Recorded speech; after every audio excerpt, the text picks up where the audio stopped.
Cuando se habla del proceso de independencia en Bolivia, tenemos que tomar en cuenta diferentes factores, ¿no?, los cuales han llevado a la constitución de nuestro Estado boliviano. Si nos enfocamos en 1809, tiene su antecedente en lo que va a ser la invasión de Napoleón Bonaparte a España, ¿no?, y la destitución y captura del rey Fernando VII. La conformación de juntas de gobierno a partir de 1809 en el continente ha sido una faceta llamativa.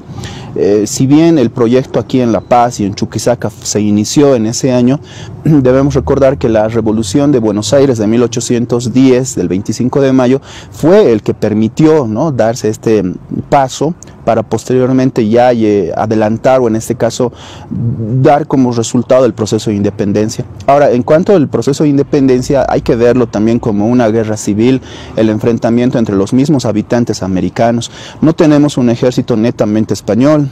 Debemos recordar que el ejército en América Latina o en América Española estaba constituido por diferentes estamentos de la sociedad. Si nos ponemos a pensar, entonces estaríamos enfrentando por un lado a criollos contra criollos, mestizos contra mestizos, indígenas contra indígenas, porque cada uno de ellos abrazó un ideal o una ideología, ¿no? Por un lado, los que estaban a favor del rey, había sido casi 200 y tantos años en los cuales se fue, ¿no?, enfocando este cariño, este afecto hacia el rey de España, y por otro lado aquellos que se dieron cuenta que podía darse una otra alternativa, y esta otra alternativa pasaba por un gobierno propio, ¿no? Entonces estas dos visiones sobre un gobierno o sobre cómo hacer un Estado fueron las que llevaron al enfrentamiento a partir sobre todo de 1810, ¿no? Y en ese transcurso de tiempo vamos a encontrar un factor importante que tiene que ver con esto del proyecto guerrillero. El proyecto guerrillero fue el resultado del fracaso de la conformación del ejército de Charcas, esto sobre todo en Cochabamba con la revolución del 14 de septiembre, ¿no?, y la conformación de la Junta de Gobierno de Cochabamba. Entonces tenemos un fracaso de un ejército como tal, un enfrentamiento con el ejército realista o el ejército oficial, y por otro lado ya la perspectiva de un ataque de desgaste, ¿no?, tal cual fue las guerrillas. Cada guerrilla ocupó un espacio, o en este caso dominó un espacio geográfico determinado, y durante estos casi 15 años en los cuales, ¿no?, hasta 1825 se daría el enfrentamiento entre los dos grupos, vamos a tener diferentes hechos, acontecimientos o incluso coyunturas, ¿no? En el caso de estos 15 años de guerra, encontramos por un lado a mujeres colaborando, encontramos por otro lado proyectos nuevos que se van a dando, y algo que llama la atención es esto del liberalismo, ¿no? El liberalismo político en el continente tuvo bastante fuerza.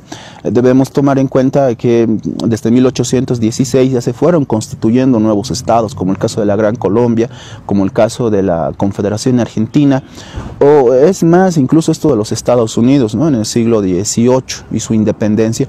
Entonces tenemos el sentimiento liberal que va a irse dando paulatinamente, ¿no?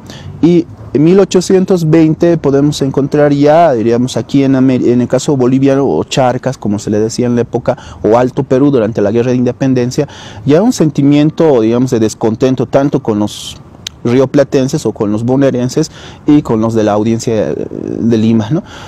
Entonces, desde 1820 podemos identificar el momento en el cual se va a ir dando este proyecto, ¿no?, de constituir un Estado nuevo. Se habla sobre Simón Bolívar, se habla sobre Antonio José de Sucre, son, recordemos, ¿no?, los más conocidos o los que han tenido mayores estudios historiográficos, pero también tenemos otros protagonistas que han tenido un aporte considerable a este proceso de independencia.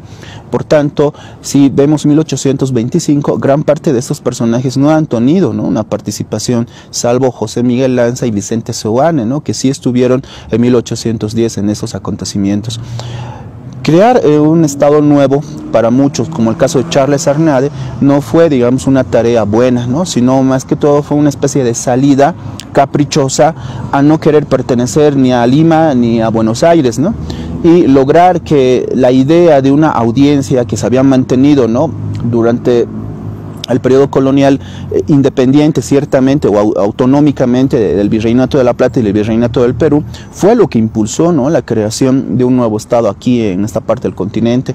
El nacimiento de Bolivia para muchos es un capricho, ¿no?, y para otros en cambio es el sentimiento chaqueño o alto peruano que se va a consolidar.